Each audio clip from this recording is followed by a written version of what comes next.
আসসালামু আলাইকুম। এক ব্যক্তি জাকির নায়েককে প্রশ্ন করছে যে কোরআনে নাকি 20টা ভুল আছে।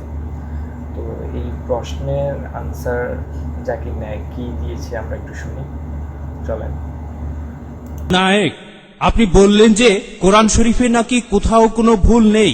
আমি কোরআনে 20টারও বেশি ভুল দেখতে পাচ্ছি, সেটা আরবি ব্যাকরণে।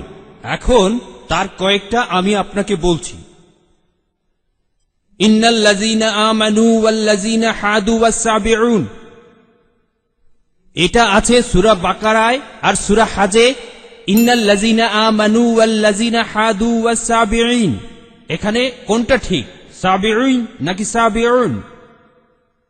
1 নম্বর। 2 নম্বর হলো কোরআনে আছে, হ্যাঁ, কিন্তু এছাড়াও আরো আছে। সূরা তাহার 63 নম্বর আয়াতে ইন্না হাজানি লেসাহিরান, ভুল, ইন্না হাজাইনি লেসাহিরান। এটার কি ব্যাখ্যা দেবেন? এছাড়াও আমি আরো অনেক ভুলের কথা জানি। এক্সকিউজ মি, আমরা শুধু প্রথম প্রশ্নটা গ্রহণ করব, সময়ের অভাবে দ্বিতীয় প্রশ্নটা গ্রহণ করতে ঠিক পারছি আছে, না। ঠিক আছে। ভাই, আপনি খুব সুন্দর একটা প্রশ্ন করেছেন। আমি আরেকটু সহযোগিতা করতে চাই যে হ্যাঁ, আপনি সবগুলো ব্যাকরণগত ভুলের কথাই বলেন, আর আপনার হাতের বইটা লিখেছেন আব্দুল ফাদি। আব্দুল ফাদি ঠিক, ইজ দ্য কোরআন ইনফেলেবল। আমিও দেখতে পাচ্ছি, হ্যাঁ আলহামদুলিল্লাহ, আমি ভালোই দেখতে পাই।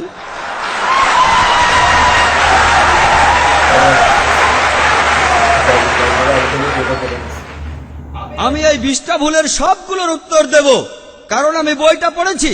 আমি সবগুলোর উত্তর দেবো ইনশাল্লাহ, ইনশাল্লাহ। 1 নম্বর পয়েন্ট ভাই, 1 নম্বর পয়েন্ট, এখানে 1 নম্বর পয়েন্ট হলো যে আরবির সব ব্যাকরণ এসেছে কোরআন থেকে।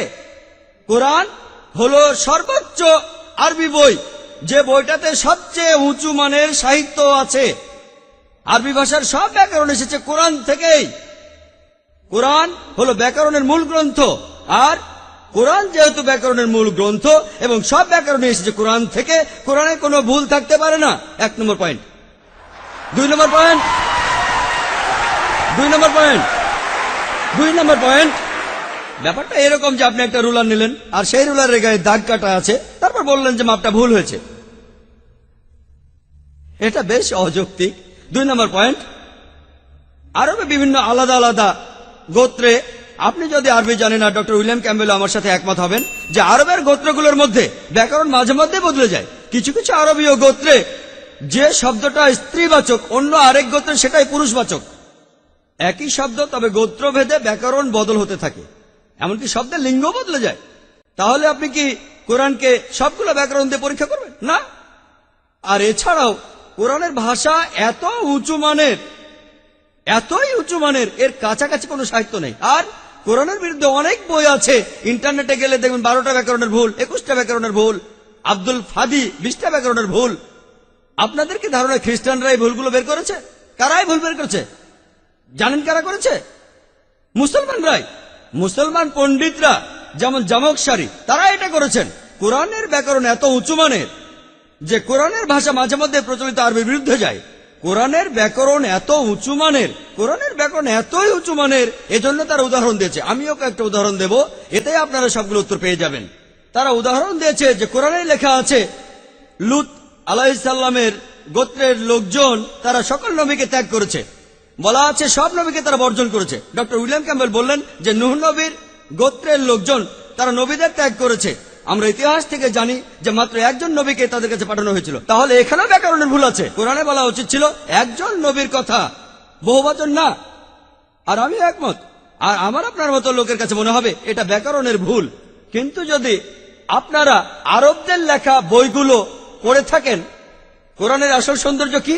সৌন্দর্যটা হলো কোরআনে কেন একজন নবীর কথা না বলে নবীদের কথা বলা হয়েছে। আপনারা জানেন কেন? কারণ আমরা জানি যে সব নবীদের হেদায়েতের বাণী মূলত একটাই, যে ঈশ্বর একজনই, তাওহীদের বাণী, আল্লাহ সুবহানাহু ওয়া তাআলার বাণী। লূত আলাইহিস সালামের লোকজন এবং নূহ আলাইহিস সালামের লোকজন তাদের নবীকে ত্যাগ করেছিল, আর পরোক্ষভাবে নিজেদের নবীকে ত্যাগ করে তারা সব নবীদেরই ত্যাগ করেছিল।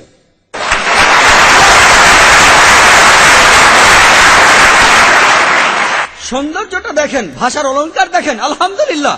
আপনার মনে হতে পারে এটা ব্যাকরণের ভুল, কিন্তু এটা ভুল নয়। একইভাবে নূর সারওয়ার নামে একজন বলেছেন যে কোরআন বলছে কুন ফা ইয়া কুন, হ বললে হয়ে যায়।